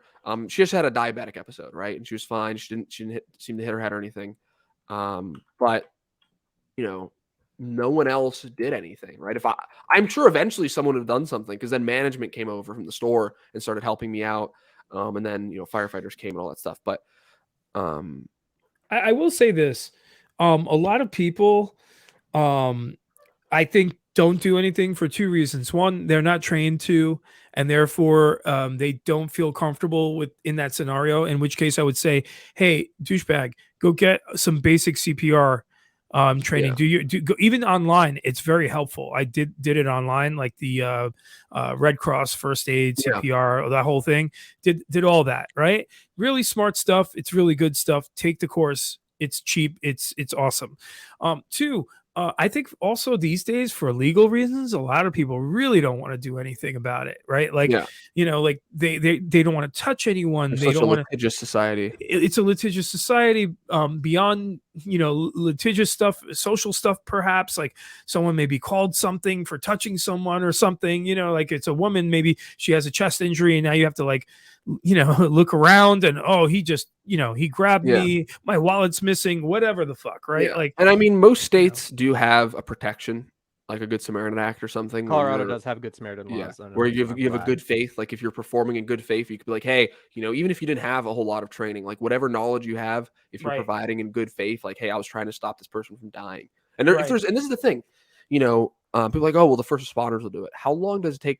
Just, and this is the argument made in the fire community all the time, right? It's like, oh, well, the cops will come. I hate the term first responders because law enforcement are never first responders. I mean, not never. You never say never, and don't always say always. But typically, law enforcement aren't the first responders. It's whoever's there. It's whoever's there, right? So whoever's there at the time is the first responder. Violent encounter, you're first responder. But also, here, let me grab something.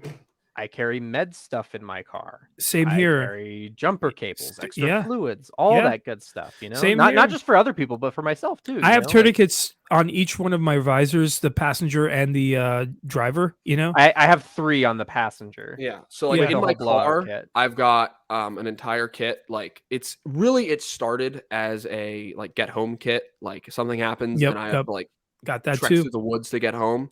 But now it has first aid. It has like 10 tourniquets. I have water filters. I've got water filtration tablets. I've got like rape whistles, like fucking flares, everything is in that kit. But you know, the other thing is obviously don't rely on your vehicle. Like I carry this with me every day. Has some fuzz on it, but it's a little nasty. But I carry one of the Snake Staff Systems tournakets. Right. Mine's a little fuzzier than yours. Yeah. But you know, it's better than the no tourniquet that, you know, while you're bleeding out. Yeah. You know, because you're the first responder, right? What if, so Can I tell you a quick crazy story about first responding? Like, also, I'm gonna say one thing about yeah, tourniquets. yeah. Go ahead. So I've used tourniquets before, and sometimes it is violent injuries, but I have been in situations where people have just injured themselves to the point where they are having serious bleeding, and having something like this on you can help. Now, you could use, I've seen people use belts in situations before a tourniquet was there, but I think it's not just even people are afraid. It's like people legit like of getting sued or getting in trouble. I think majority of people in the way we are, people legitimately are afraid to act. They're just like, oh, I don't know what to do. Right. Right. And it's very much like, oh, what do I do? What do I do? And it's like, just do something. Right. Most times. Right. Even if someone's dying, just being there for them could be. I want to make a point, but I matters. want Pete to do his thing first. Well, not even that. Like, I think this is a bigger issue. I'm going to skip my story to make this bigger point. Like, I think this is a bigger societal issue, and just hear me out on this. I think we've strayed so far away from our instincts of survival, our capabilities, all those little things that we would know. Like, think about what your grandfather knew. Think about what his grandfather knew. Think about what you know, right? And think about how far removed from just two humans away we are. You're right, 2 generations of humans, right? And I think that's why you're seeing so much inactive men out there, passive men. I saw a great Bud Light drinking men, but right, because why would they do any of this stuff? They don't know, and nor do they care. They're being sold the dream that you could sit in front of a screen all day long, and that is manliness. You're gonna combat the aliens in your video game, or you're gonna watch your porn, and that's your reward system. That's your dopamine reward system right there. And you're being fed into it, so that we have a passive society of weak men that have been made effeminate, and men who are active, those are the guys who get things done, and we just don't have that society anymore. The amount of knowledge is going up, right? It's not necessarily going, it's going up. Access to knowledge. We have the ability to learn and know anything, but the understanding is going down, because why would you need to understand anything if you can just go get the knowledge whenever you need, right? Yeah. So to that extent, I agree. It's like, okay, you have a medical situation. You could probably look up really quickly, what do I do? How do I do CPR? And it's the thing. If you call 911, by the way, they will guide you through CPR. Right. Like, that's how simple it really is. Like, they'll tell you what to do and guide you through CPR. Like, the 911 operators are actually trained in like over the phone CPR. Fun fact. But yeah, there's tons of resources out there. So you get in a situation, you could use this thing, be like, how do I do CPR? Or, okay, how do you fix a diabetic episode or something, whatever. Right. Right. I mean, I hate when people say, why the hell do you carry a tourniquet? Like, I get that, like, all the time. And I'll tell you why. I hear that from gun guys too, because like, from gun guys, because tourniquets aren't as sexy finite as guns. amount of blood in my body. Right. And you're probably going to wind up hurting yourself, someone else, whatever, all that bullshit. So, all right, one day I work, my main career over the course of my life has been in television. I've been in a camera operator for, director of photography, whatever you call it, for a very long time. And I worked with Dr. Oz for 15 years. Now, say what you will about him, right?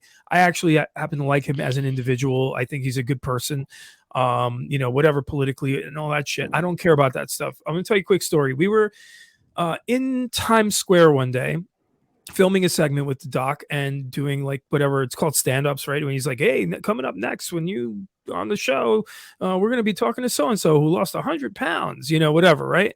Yeah. While we're doing that, we get this call, and the call is the producer who calls Dr. Oz and says, oh my God, Doc, right in front of our studios they used to be 30 Rock, 1 Avenue over, there's a woman was hit by a cab that jumped the curb and literally severed her leg off. Oh, hello. Oh, she's very upset.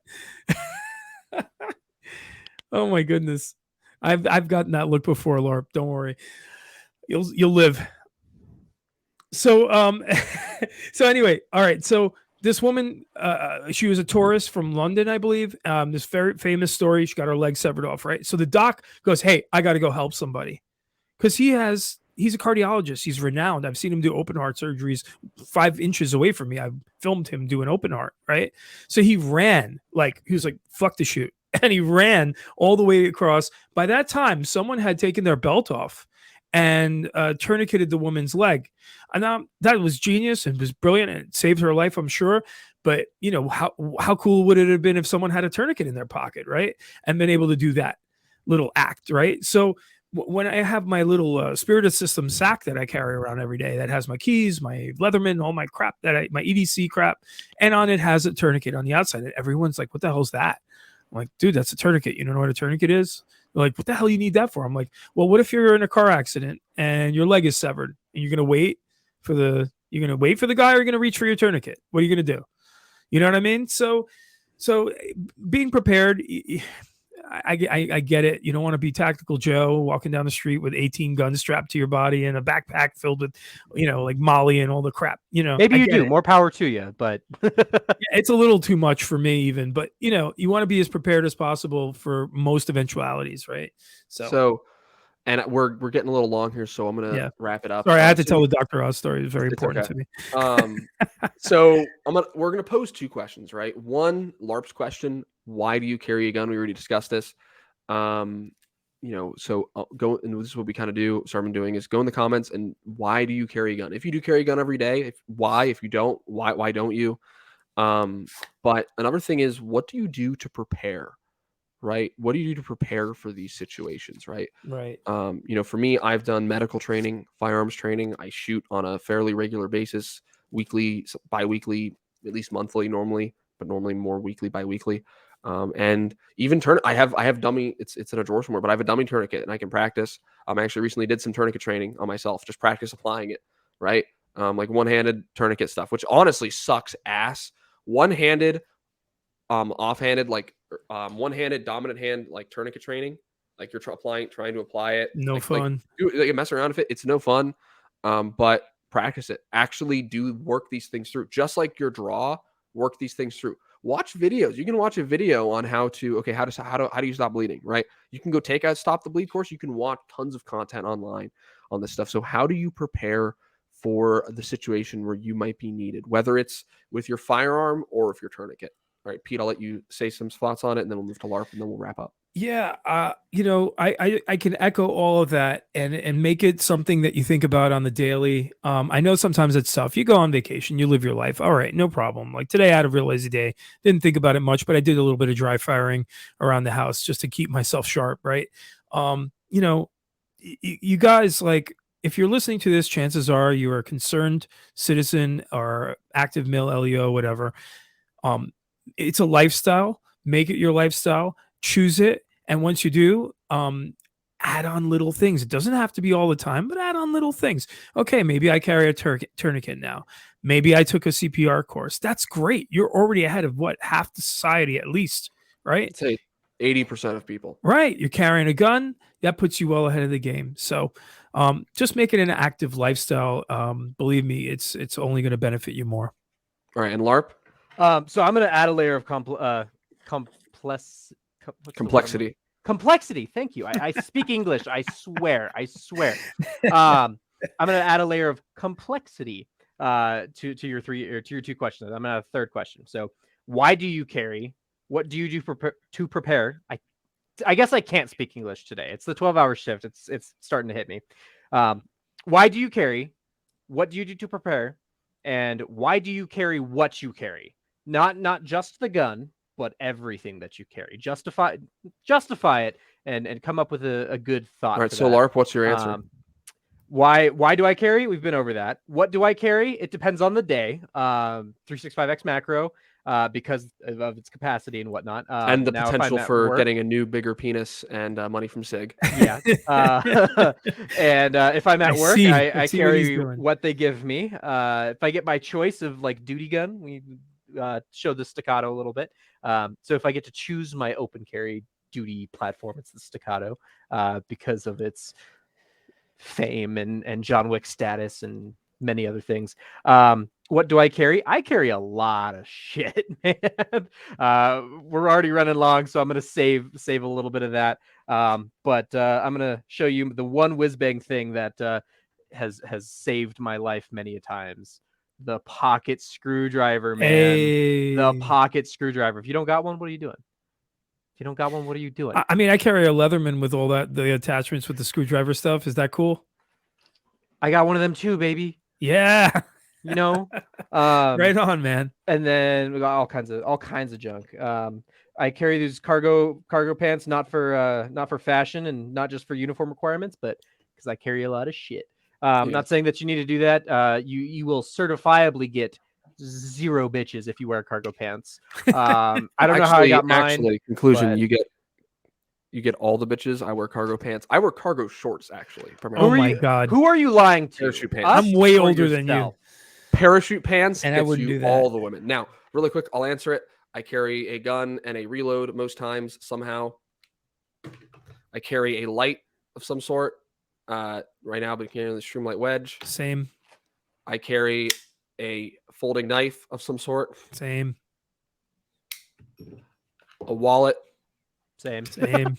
A multi-tool. Same. And a tourniquet. Same. Right? That's literally my everyday carry right there. Right? Exactly. And it's so, like, sound off in the comments. What do you carry? Why do you carry it? And what do you do to prepare to use it? I'd like to hear. Pete, where can people find you, subscribe to you, all that good stuff? Yeah, find me at TFN15 on YouTube and TFN.15 on Instagram. Can't wait to put out some more content for you guys. And also, look out. I'm trying to open a gun shop, man, in New York. Let's go behind enemy lines, baby. Go get it. All right. And LARP, if you want people to stalk you, where should they do it now? At Larperatorkid on Instagram. That's really my only outlet for social media. I don't do a lot. I just post like every now and then of me doing like competitive shooting, or every now and then, once in a blue moon, I'll do a fun range video if I remember to bring cameras and have enough fun to justify it that day. But that's really my only outlet. All right. So you can find all my stuff, controlthegun.org. Otherwise, guys, subscribe. Stay tuned for the next episode. Go learn a new skill. Yes.